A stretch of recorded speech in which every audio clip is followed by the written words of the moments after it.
Around 7 months ago, I got to play Ghost Recon Wildlands at E3, and I was able to share some footage with you guys of the PC build of the game. Back then though, it was very much a work in progress alpha build, and a lot of stuff was still being implemented and worked on. Thankfully though, recently I was able to play the game again, but this time on PlayStation 4, and that's exactly what you're seeing in the footage now. I played through a little bit of the single player as well, but mostly co-op, and I have to say that the game has come a long way since I first played it, and well, you would expect that really, considering that it releases in March, and this game is definitely more fun when you play it in co-op. So what's Wildlands all about then?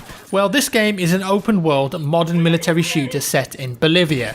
In fact, it's Ubisoft's largest open world adventure, and let me tell you, it really is pretty huge. During our playtest, we got to play in 2 regions of the map, Itacua for single player and Monteuc for co-op, but in total there are 21 different regions of varying size and ecosystems. For example, some areas may be based in the desert, others in the jungle, and not to forget the snowy epic mountains. Essentially, you've got this huge play area with a different feel and different visuals, but my only worry is how much of this huge map has interesting play areas and how much of it is just barren open wasteland. I think nowadays in gaming it's pretty easy to have a gigantic play area, and then you can say that you have that, but if it's just full of thin air then it isn't quite as appealing. There's got to be enough detail in there. I'm not saying that this game is going to be like that though. From my limited time with it, I encountered different plants, locales, even some flamingos on a lake, so I was kept interested and entertained, but there are another 20 odd locations to fill, so hopefully they're all going to be filled with interesting stuff. So the goal of the game is to take down the leader of the Santa Blanca cartel, El Sueno. He's the heavily tattooed guy who looks like someone that you don't want to mess with, but someone's got to do it. He's got 4 cartel bosses who head up 4 different divisions: smuggling, drug production, security and influence. In fact, during the game you'll take down a number of boss characters for each region that you play, and that's around 26 bosses in total. Now of course, if you've got this huge playable area, you need a way to get around it, and the game offers you plenty of choice there. 60 vehicles in fact, ranging from helicopters, Humvees, APCs, motorbikes, even civilian vehicles. There's a lot to choose from to get from point A to point B, and you're really going to need to use those vehicles. Thankfully you can fast travel to certain locations if you want to save yourself some time, and when in co-op you can fast travel to teammates as well if you die or they're going to start a mission and you want to join up with them quickly. Now while we're on the topic of co-op, I honestly think, like I said, that this is very much a co-op game at heart. You can play it in single player. If you do, you're going to get 3 AI teammates that you can control via a radial menu. But I didn't really feel like they came in that useful a lot of the time, and I found myself just going about things on my own even though I had AI teammates. That could have been because I was new to the game though and didn't fully understand all of the systems in place there. But with that said, when I was playing co-op, it was just way more fun and engaging. And well, we goofed around a lot, and in a way that's a good thing, because when you play a game for the first time and you're spending so much time doing silly stuff, you almost forget how long you've been playing for. This game certainly has those moments where you can just relax for a bit and have a bit of fun. One good feature though if you're playing with AI is something called sync shot. Let's say you're pushing a camp and you spot 3 enemies by a car, maybe even 4.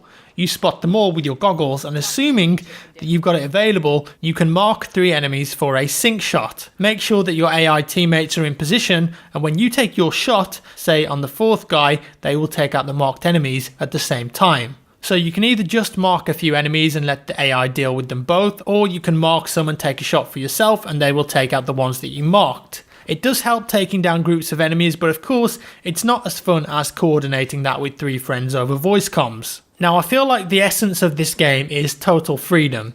The developers want you to be able to play the game as you want, and you can really. You can go in hot or you can go in stealthy, you can use your gadgets. We had a drone, for example, that could be used as a scout to scope out areas, and of course, remember to equip your silencers. We weren't playing on a particularly hard difficulty level, but as you progress through the game and you start getting harder opponents and also camps that utilise stuff like drone blockers and other items that make your life harder, going in quietly is probably the best way to go. The military faction in the game who are working with the cartel often do patrols in both vehicles and in helicopters, so you've got to be extra careful and remember that this is an open world game, so anything can spot you from a road or from the air at any time. Keep on your toes. What I found pretty cool though is that the game has a dynamic weather system, and this can often work to your advantage. Say for instance it gets foggy, then you're going to be much harder if not impossible to be seen by enemies from the air. As well as that, you can use nighttime to your advantage, and that's very important. Guards may be fewer at nighttime or even sleeping,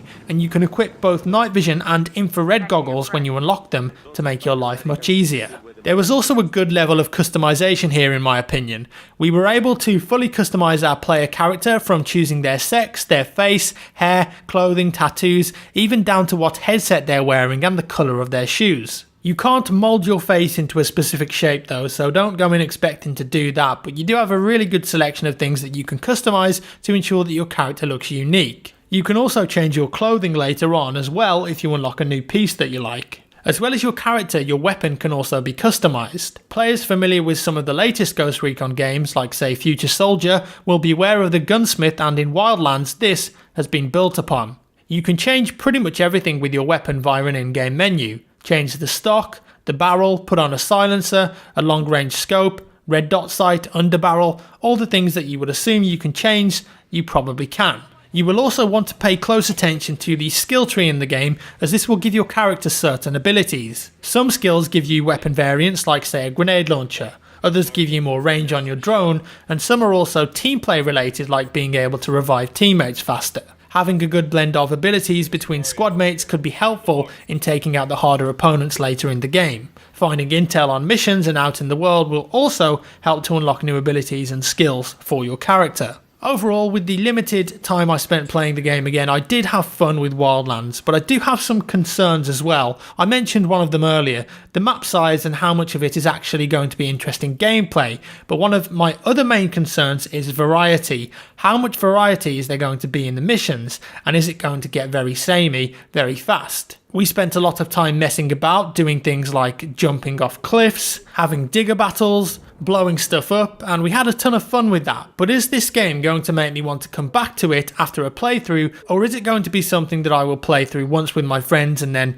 never again? I hope there's some replayability in all of the missions, because unfortunately, as far as I'm aware, there isn't any PvP mode in the game. I can't really answer those questions yet, but from my recent gameplay session and the time I had with the game 7 months ago, I can say that a lot of the missions were very similar and involved attacking a camp and killing enemies, usually a boss or interrogating them if need be. But I really hope that there are some interesting mechanics and different mission types that will keep the game fresh. There was some variety with the side missions, for instance, which was cool, where we had to take down a convoy at some point, so I hope that that kind of thing carries across to the main story. So that's all for today, folks. I hope you enjoyed this early look at Ghost Recon Wildlands. Do let me know your thoughts down in the comments below, and leave a thumbs up if you enjoyed the video. As always, thank you so much for watching, guys, and I'll see you in the next